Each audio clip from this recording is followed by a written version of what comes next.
toi et bienvenue.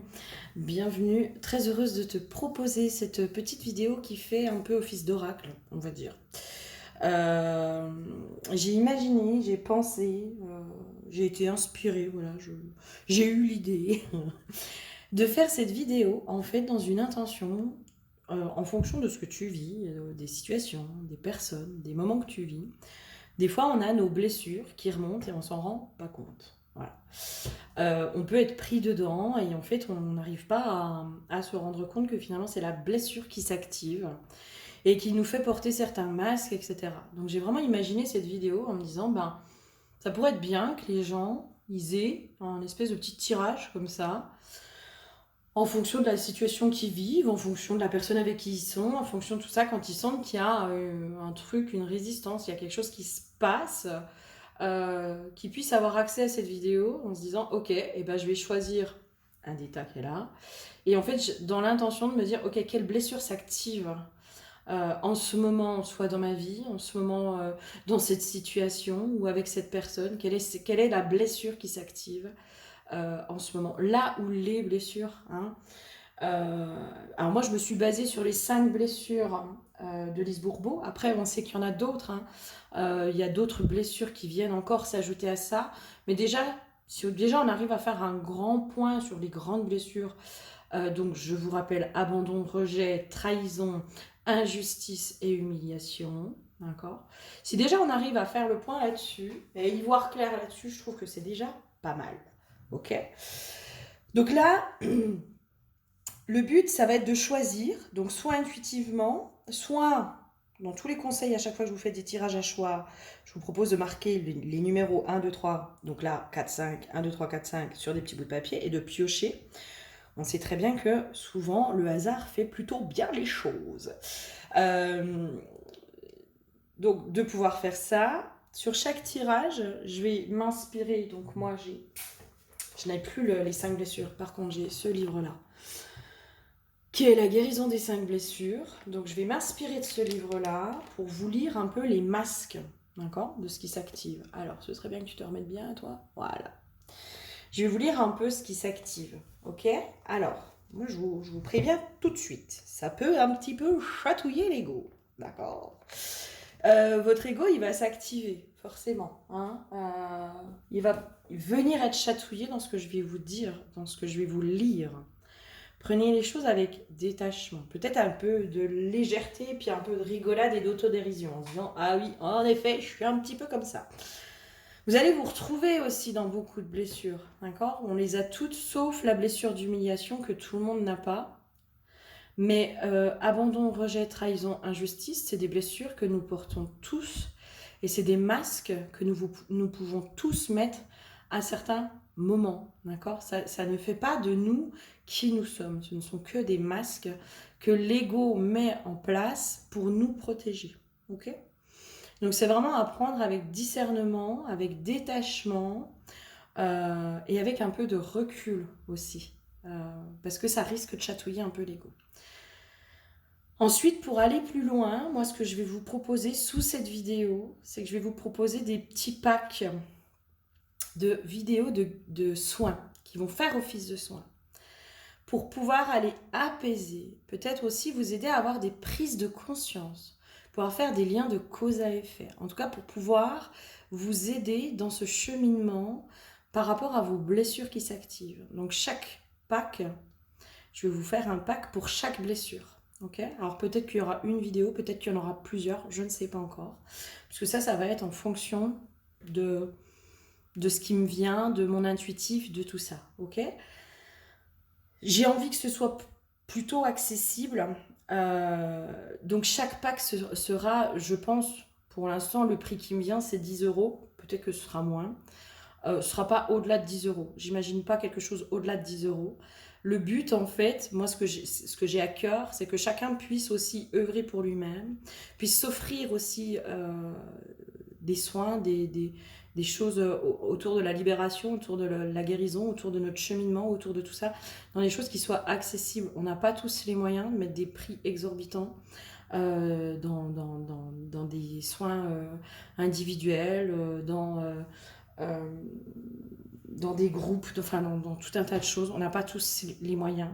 Donc là, vraiment, moi, mon but, c'est que ce soit accessible au plus grand nombre pour que chacun puisse aussi s'offrir cette guérison. Ok ? Parce que moi, ça me tient à cœur et c'est là aussi où moi, je m'aligne et je reste alignée avec mes propres valeurs. C'est de pouvoir rester accessible dans ce que je propose et de pouvoir proposer une large gamme, on va dire. Donc voilà, donc je te laisse choisir. Donc 1, 2, 3, 4, 5. Je te laisse choisir. Je te laisse aller sur le tas que tu as choisi. Où je vais te faire la lecture, voilà, du masque, d'une petite partie de ce livre-là. Ce qui est important aussi à comprendre, en fait, c'est que dans nos blessures, il y a un triangle de Karpman qui se joue. Par exemple, dans la blessure de rejet, ça va être « je me sens rejeté par les autres », « je me rejette moi-même » et « je rejette les autres ». Essaye d'aller voir aussi où est-ce que ça fait le plus de résistance chez toi. Hein. Essaye de faire ce cheminement à l'intérieur de toi, ok ? Et voilà, et s'il y a vraiment besoin d'aller encore un peu plus loin, évidemment, je propose des séances en individuel, j'essaie de proposer pas mal de choses pour que ça puisse correspondre à tous les budgets et à tous vos besoins aussi. Hein. On n'a pas tous les mêmes besoins par rapport à ça. Ok ? Eh bien, écoute, je te dis à tout de suite sur la blessure que tu auras choisie. Je te fais des bisous et prends grand soin de toi. À tout de suite. Bonjour à toi qui as choisi la blessure numéro 1. Nous sommes sur la blessure d'humiliation, d'accord ? Donc le masque sur cette blessure, c'est le masque du masochiste. Et la plus grande peur, c'est la liberté. Je te lis un peu ce qui vient. C'est le masochiste a une belle âme de missionnaire, mais il la manifeste souvent par peur. Il semble croire que Dieu, ou le gardien de la morale, de la famille, l'observe et le juge sans cesse. Il fait tout pour être digne aux yeux de Dieu ou de ceux qui l'aiment. Il croit que pour être spirituel et digne, il doit alléger la souffrance de l'humanité. C'est pourquoi il se fait un devoir de servir tous ceux qui l'aiment, les faisant passer avant lui. D'autre part, le masochiste a de la difficulté à se laisser materner. Il a beaucoup de retenue dans ses paroles, ayant appris qu'il n'a pas le droit de dire des choses qui pourraient nuire surtout aux autres. Il est même porté à excuser les autres. Il ne veut pas reconnaître sa sensualité ainsi que son amour des plaisirs associés au sens. Il refoule les pulsions associées à ses sens car il a peur de déborder et d'avoir honte. Il a aussi peur d'être puni s'il jouit trop de la vie. Il y a souvent des histoires d'ordre sexuel dans son enfance et adolescence. Il s'arrange pour ne pas être libre, car pour lui, être libre signifie être illimité et avoir trop de plaisir. Il brime de ce fait sa liberté en faisant passer les besoins des autres avant les siens, manquant ainsi de temps pour jouir de la vie. Il croit que jouir de ses sens l'éloigne de sa spiritualité. De plus, il ne veut pas être jugé de son cœur. Il connaît ses besoins mais ne les écoute pas, croyant qu'il doit se sacrifier pour gagner son ciel. Il se sent facilement malpropre, cochon ou indigne. Il se dégoûte même parfois. Il compense et se récompense souvent par la nourriture, se faisant croire qu'il en jouit, mais sa culpabilité et sa honte lui font perdre cette jouissance. Il grossit facilement pour se donner une raison de ne pas jouir de ses sens. Il a le don de faire rire les autres en se prenant en dérision, s'humiliant ainsi. Il est attiré par ou ne se permet que des petites choses, car il ne voit pas sa grandeur d'âme. Il utilise souvent les mots suivants: digne, indigne, petit, gros, je suis pris, cochon, salope, sale. Je te donne Alors, dans les trucs, c'est voix mielleuse, tâche fréquemment ses vêtements, donc si tu as tendance à tâcher tes vêtements régulièrement, voilà, s'habille souvent trop serré, ce qui accentue les rondeurs. La bosse du bison dans le haut du dos, il y a un gros coup. Je te montre voilà, comment physiquement, celui qui a la blessure d'humiliation peut être dans cette domination. D'accord ? Donc là, aujourd'hui, c'est un peu ce qui se joue dans ta situation. C'est vraiment cette blessure d'humiliation. D'accord ? C'est un enfant qui a souffert de la part d'un parent pour avoir eu du plaisir avec ses sens. Sa liberté a été brimée par l'attitude répressive et méprisante. Il a vécu de la honte face à ce parent. Celui qui s'occupait... Alors, cette blessure peut être vécue avec un des parents, celui qui s'occupait du développement physique et sexuel de l'enfant, ou avec les deux. Voilà, c'est une blessure que tu peux avoir avec tes deux parents. Euh, Il y a vraiment cette notion de réprimer toute forme de plaisir physique. Voilà, au niveau de la blessure d'humiliation, donc moi je t'invite à vraiment aller creuser ça, je t'invite à voir, voilà comment ça se joue.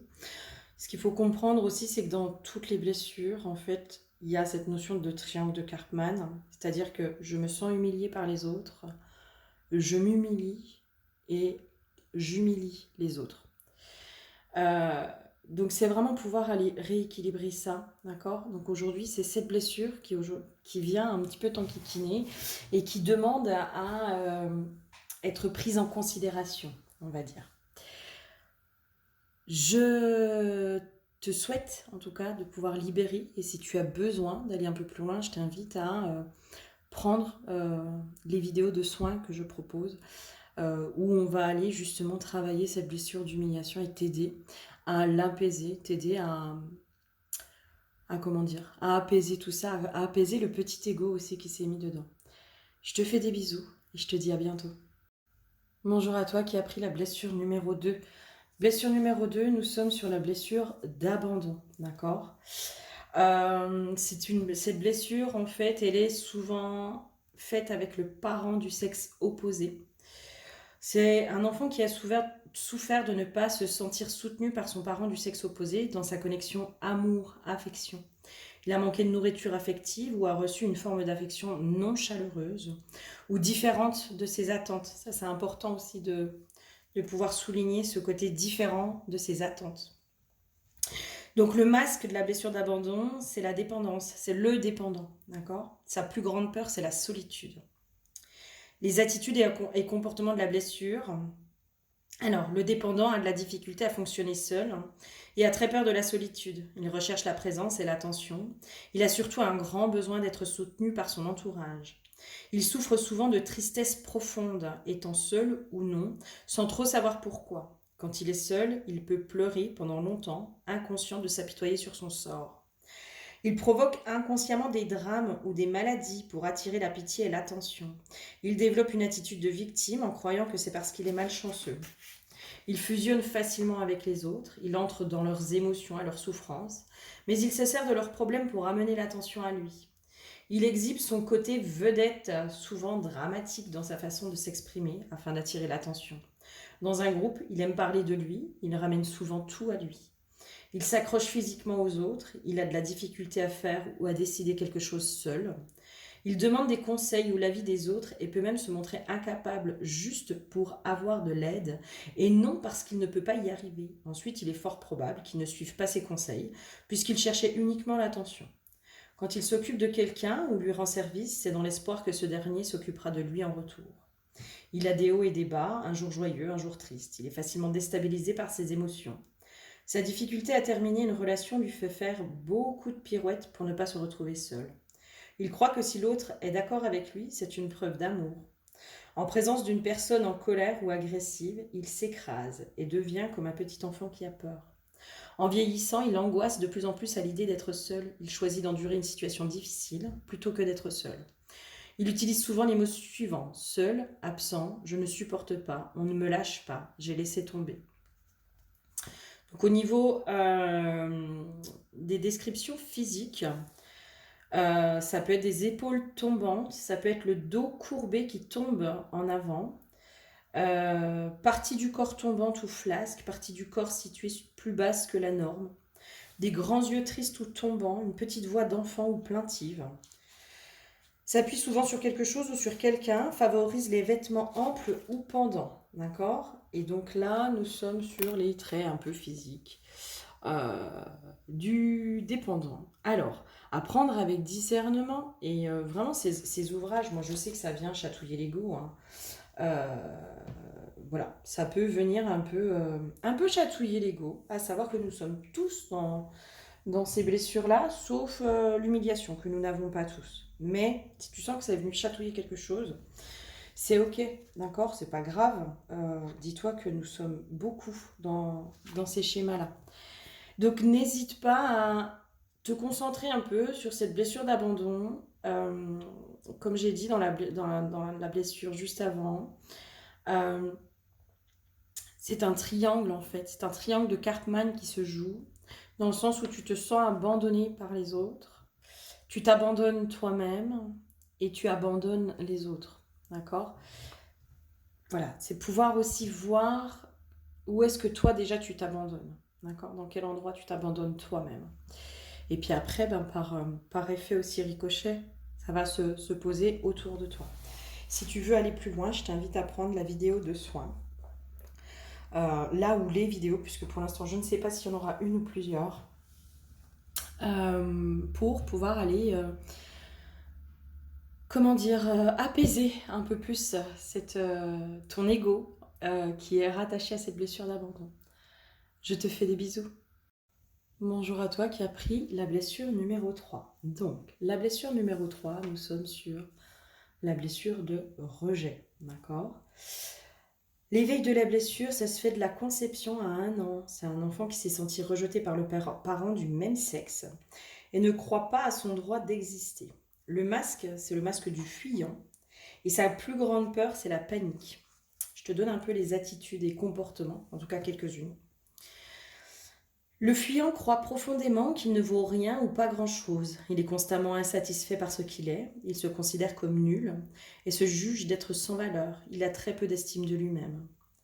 Il est convaincu que s'il n'existait pas, cela ne ferait pas une grande différence. Il se trouve différent du reste de sa famille. Il se sent coupé et incompris des autres et même des humains en général. Il se sent souvent seul, inquiet et fébrile dans un groupe. Il a développé plusieurs moyens de fuite: astral, drogue, alcool, sommeil, départ précipité, jeux virtuels. Il se protège inconsciemment en utilisant le déni. Il se coupe facilement du monde extérieur en se réfugiant dans son monde imaginaire ou en étant dans la lune, le monde astral. Il peut même se demander ce qu'il fait sur Terre ou croire qu'il s'est trompé de famille. Il est envahi par ses émotions, surtout ses peurs, quand il est seul. Il accorde peu d'importance aux choses matérielles, tout ce qui est relié à l'esprit ou au monde intellectuel l'attire davantage. Il possède une imagination très fertile, mais il l'utilise hélas pour se créer facilement des scénarios de rejet. Il croit, d'une façon consciente ou non, que le bonheur ne peut durer longtemps. Il parle généralement peu et se retire dans un groupe. Il a peur de déranger ou de ne pas être intéressant. On le considère comme solitaire et on le laisse seul. Plus il s'isole, plus il semble devenir invisible.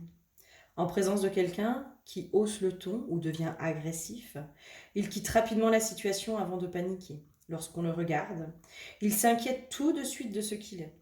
Il possède une énergie nerveuse qui lui donne une grande capacité de travail. Il sent qu'il existe seulement quand il est très occupé, ce qui l'aide à s'ancrer dans le monde matériel. C'est un grand perfectionniste qui, en vieillissant, panique de plus en plus à l'idée de ne pas être capable de faire face à la vie. Il croit qu'il a raté sa vie. Sa peur du rejet l'amène à devenir obsessionnel dans certaines situations.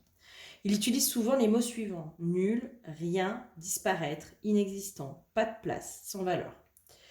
Alors, des traits un peu physiques. Il manque une partie ou un morceau, par exemple les fesses, les seins. Présence de creux, donc dans la poitrine, dans le dos, dans le ventre, partie du corps asymétrique. Petits yeux et regard fuyant, masque autour des yeux, cernes gris prononcées, voix faible et éteinte. Des problèmes de peau, surtout dans le visage, et favorise les vêtements noirs. Ok ? Et là, on te donne un peu, voilà, l'aspect un peu physique de celui qui est fuyant. Ok, alors, voilà, là tu sais que dans la situation que tu vis, c'est la blessure de rejet qui s'active, et c'est ok, et c'est pas grave. Enfin, on a tous nos blessures, on les porte tous, on est tous plus ou moins avec ces masques-là, d'accord? On va pas, c'est vraiment apprendre avec discernement ce petit tirage. C'est vraiment pour vous aider à comprendre quelle est la blessure qui s'active. Si tu souhaites aller un peu plus loin, je t'invite à prendre le pack de guérison, de vidéos de soins pour la blessure de rejet.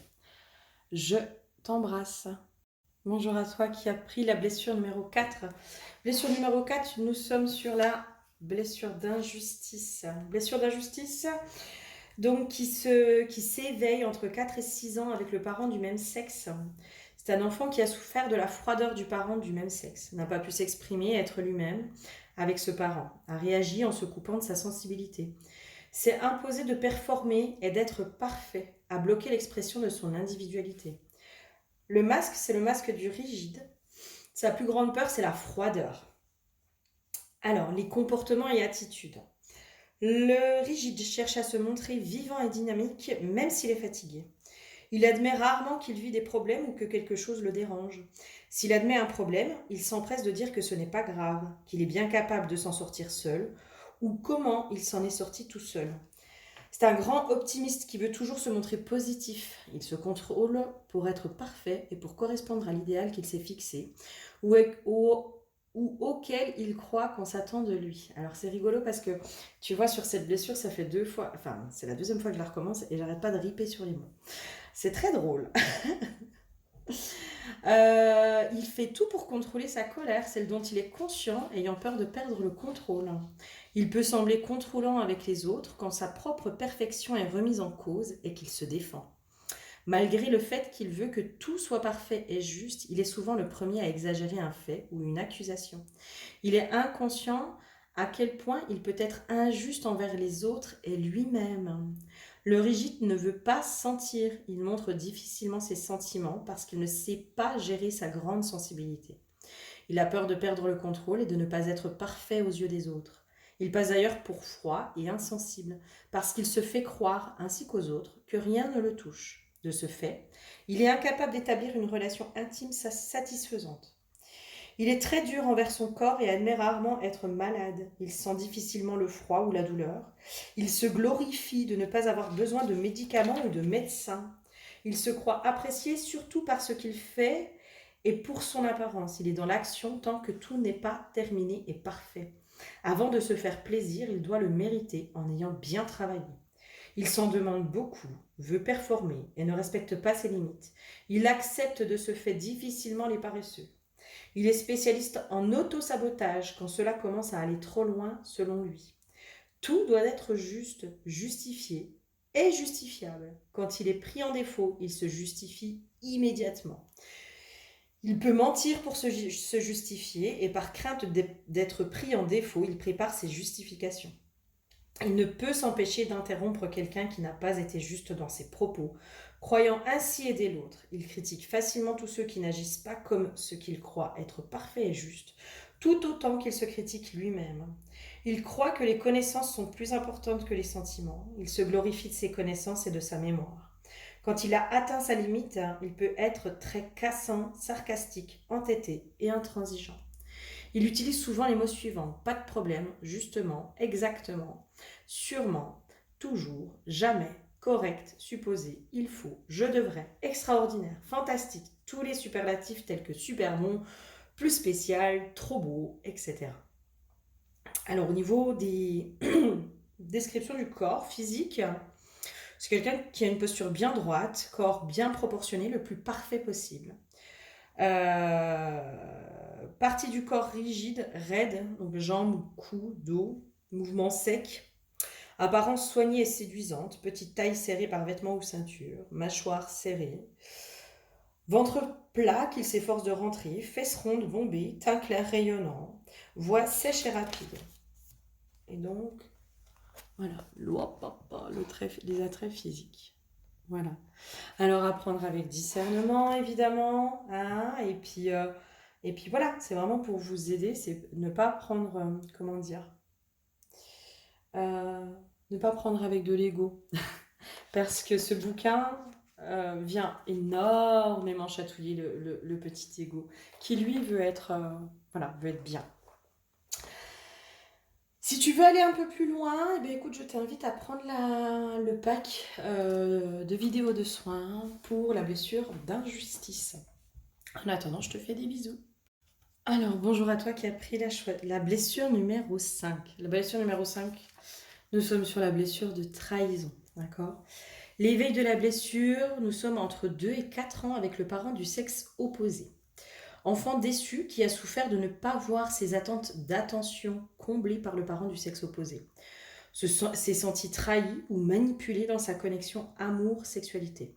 a perdu confiance en ce parent après avoir été témoin de promesses non tenues, de mensonges ou de marques de faiblesse, a jugé ce parent de ne pas prendre ses responsabilités. Le masque, c'est le masque du contrôlant. Sa plus grande peur, c'est la dissociation, la séparation et le reniement. Attitude et comportement. Le contrôlant fait tout pour convaincre les autres de sa forte personnalité. Il utilise ses qualités de chef pour imposer sa volonté. Il n'est pas en contact avec sa vulnérabilité et cherche à se montrer fort. Il tient à ce que les autres sachent ce dont il est capable. Il performe pour qu'on le considère comme étant très responsable. Il croit qu'être responsable, c'est être un chef. En réalité, il est irresponsable car il accuse les autres et leur fait porter le blâme. Il trouve facilement des moyens de ne pas être accusé. Il cherche à être spécial et important. Il cherche les honneurs, les titres, prenant ainsi beaucoup de place dans un groupe. Il est facilement impressionné par la prestance d'une personne riche ou célèbre. Elle lui fait facilement confiance. Il en oublie d'être vigilant et s'il est déçu, il finit par être méfiant. Sa réputation étant très importante, s'il la sent menacée, il est prêt à salir celle de quelqu'un d'autre. Il ment facilement pour se sortir d'une impasse. Par contre, il ne peut tolérer que quelqu'un d'autre lui mente. Ce n'est pas l'action qui le dérange, c'est le mensonge. Exemple, si monsieur trompe sa femme, cette dernière sera plus dérangée par le mensonge que par le fait qu'il ait rencontré quelqu'un. Il a beaucoup d'attentes envers les autres et il est exigeant. Quand il délègue, il exige que ce soit fait à sa façon et à son rythme pour se montrer supérieur et important. Il vérifie sans cesse par manque de confiance. Il aime tout prévoir pour mieux contrôler. Il ne supporte pas que quelqu'un vienne défaire ses plans. Il a de la difficulté à accepter les imprévus. Il se croit indispensable et il aime penser que les autres ne réussiraient pas sans lui. Il se révèle, se confie difficilement en ne faisant pas assez confiance aux membres du sexe opposé. Il craint de faire profiter de lui. Il ne veut surtout pas parler de ses failles ou faiblesses.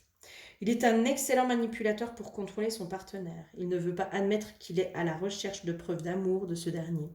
Tous les moyens sont bons pour manipuler, bouder, faire du chantage, mentir, séduire, pleurer de rage, crier, menacer, se plaindre. Il peut même utiliser la violence. Il comprend et agit rapidement, mais la plupart du temps, c'est après avoir sauté trop vite aux conclusions. Il est sûr d'avoir raison, tente d'imposer son point de vue aux autres et aime avoir le dernier mot. Il est rancunier, il peut même mettre fin à une relation brusquement, sans préavis, et refuser tout contact pendant une longue période. Il est intolérant et impatient avec ceux qui sont trop lents selon lui. Il n'hésite pas à montrer sa colère. Il cherche à se montrer très indépendant pour ne pas toucher à sa peur de la séparation, donc d'abandon. Il critique les gens dépendants. Il utilise souvent les expressions suivantes. Je suis capable, fais-moi confiance, je ne lui fais pas confiance, je le savais, j'avais raison. As-tu compris? Écoute-moi, ainsi que les mots suivants, associer, dissocier, séparer, quitter, c'est vrai, franchement. Au niveau des descriptions du corps physique, l'homme exhibe de la force et du pouvoir dans le haut du corps et a donc les épaules plus larges que les hanches. Chez la femme, les hanches sont plus larges et fortes que les épaules. Le bassin dégage de la force. Une voix forte, une poitrine bombée, avec un surplus de poids, ne paraît pas gros mais plutôt fort. Porté à avoir du ventre avec l'âge. Des grands yeux, regard intense et séducteur, et favorise les vêtements flamboyants. Donc voilà un petit peu à quoi ça ressemble tout ça. Donc, comme pour toutes les vidéos, à prendre avec discernement, d'accord, et à aller explorer un peu plus en profondeur cette blessure de trahison, en tout cas dans ce qui se joue aujourd'hui dans ta situation, d'accord. Si tu veux aller un peu plus loin dans cette blessure de trahison, je t'invite à prendre le petit pack de vidéos de soins pour la blessure de trahison, pour pouvoir t'aider à recevoir, à te libérer, à apaiser cette blessure de trahison et à recevoir un soin par le biais d'une vidéo. Je te fais des bisous. Prends soin de toi.